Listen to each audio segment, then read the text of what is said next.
তো গাইস আমাদের স্বামীনাথ মেলায় এসছে হচ্ছে ভূত বাংলো। তো আমি আর আমার বোন এখন সেখানে ঢুকবো। তো দেখতে পাচ্ছ তোমরা, আমার বোন খুবই এক্সাইটেড।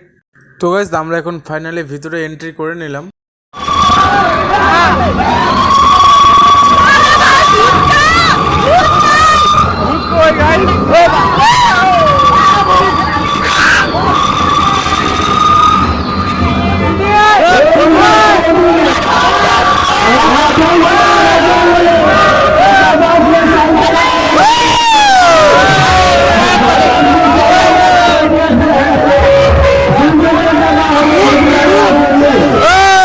তো গাইস এগুলা ভূত দেখে আমরা কোনো আর কি ভয় পাচ্ছি না, এগুলা একদম ডুপ্লিকেট ভূত সব।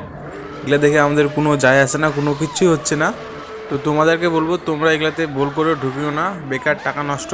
তো গাইস আমার বোন এতটা ট্যালেন্টেড যে ভিতরে গিয়ে ভূতের হাত ছেড়ে নিয়ে চলে আসছে একবারে। ওই এখন ভয় দেখাচ্ছে সবাইকে।